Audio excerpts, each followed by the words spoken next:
Assistant Professor at LG Institute of Engineering and Technology, Department of Instrumentation and Control.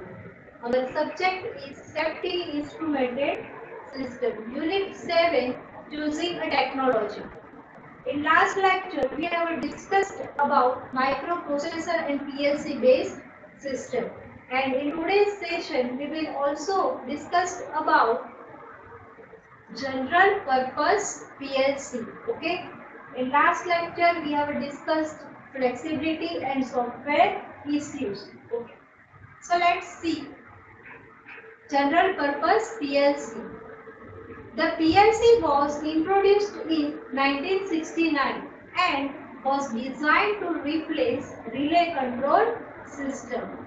It was inevitable that people would implement PLCs in safety systems. General purpose PLCs offer a number of advantages, but they also have some limitations when used in safety.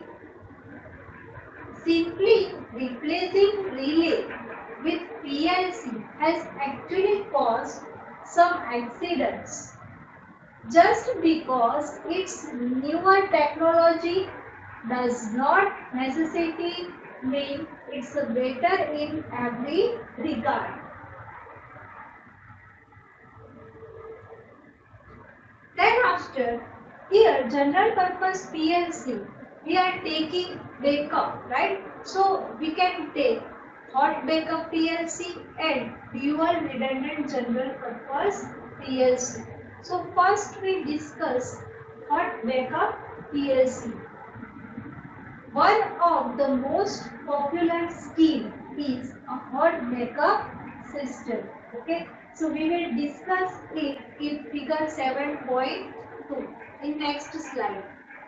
This system employs redundant CPU, although only one is online at a time and simplex input-output modules. In hot backup PLC, some systems have provision for redundant input-output modules, others do not. The switching mechanism between the redundant CPU can be accomplished a variety of different ways. There are a number of items worth pointing out about such systems.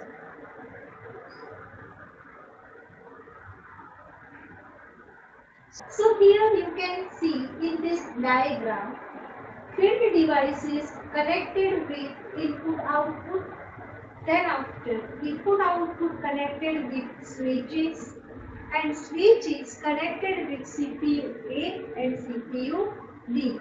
Right? So here we have connected two CPU for our online system. Okay, and our simplex system. We have earlier discussed about it.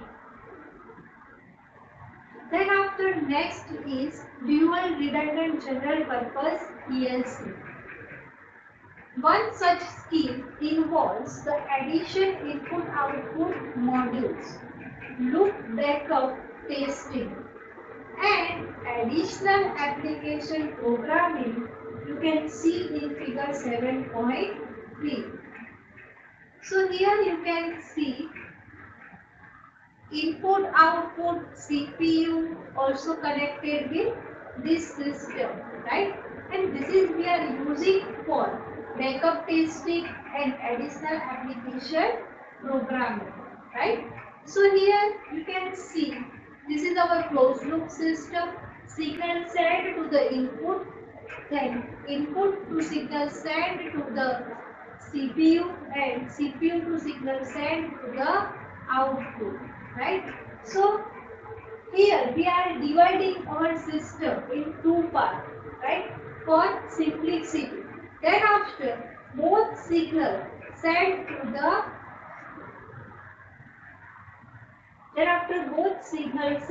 the output signal. Okay, you can see in diagram. Next is safety PLC. Okay.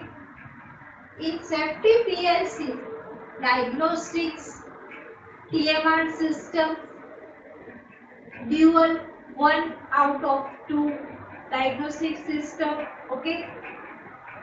So first we discuss diagnostic system.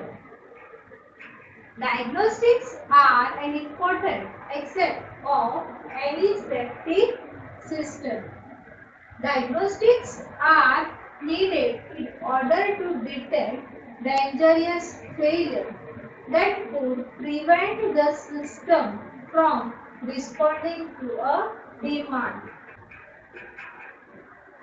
The spreadsheet identifies each component in the circuit, all known failure mode of each device that effect each failure would have, and system operation.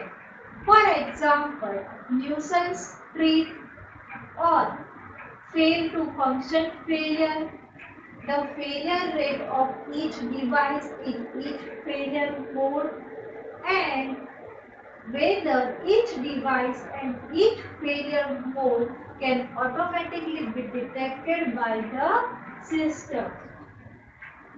At the end of the study, the vendor can tell its customer the safe failure rate, dangerous failure rate, and level of diagnostic of the system.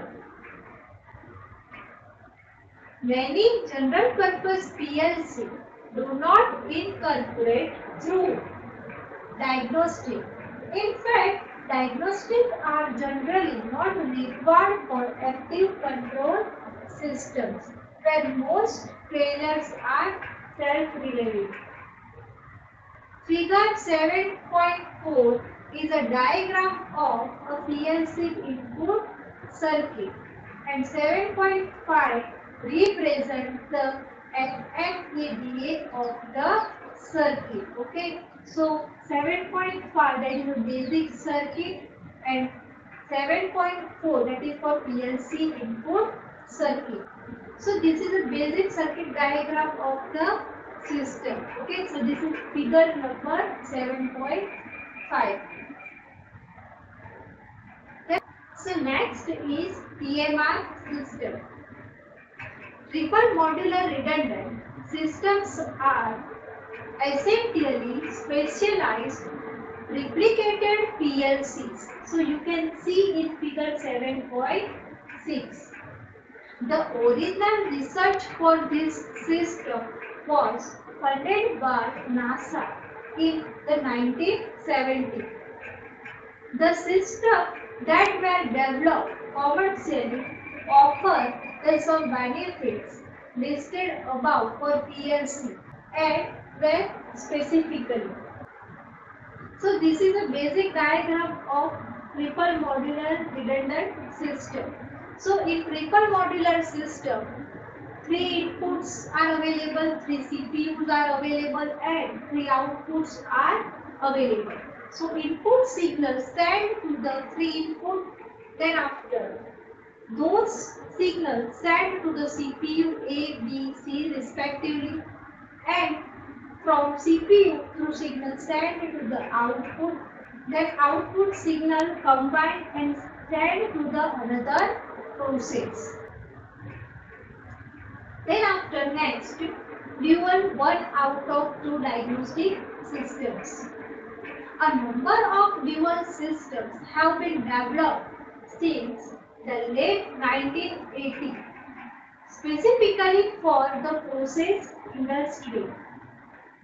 The item 1 out of 2 with diagnostic was coined in 1992 by William Block in his ISA textbook. A number of the dual vendors quickly adopted the term. These systems are designed to be fault tolerant to the some degrees as replicated systems. These systems are based on more recent concept and technology and are certified by independent agencies such as TUV and FF to the same safety level as the replicated system. In addition to dual configuration, these vendors can also supply simplex, non-redundant systems that are still certified for use SIL2 and in some cases even SIL3 applications. An example of such a system is shown in figure 7.7. Okay, in next slide. So in this diagram you can see dual 1 out of 2 diagnostic system, right? Same input, CPU and output are available, but we have divided in two parts, right? Input circuits can be sent to the signal on diagnostic system, then input to signal sent to the CPU, and CPU can be sent signal to diagnostic circuit, then signal sent to the output circuit. So all systems are interconnected. You can see in diagram. Then after whole system connect with output signal, right? So this is a basic diagram of dual 1 out of 2 diagnostic system. If you have any question in this session, then you can ask me. Thank you for watching video.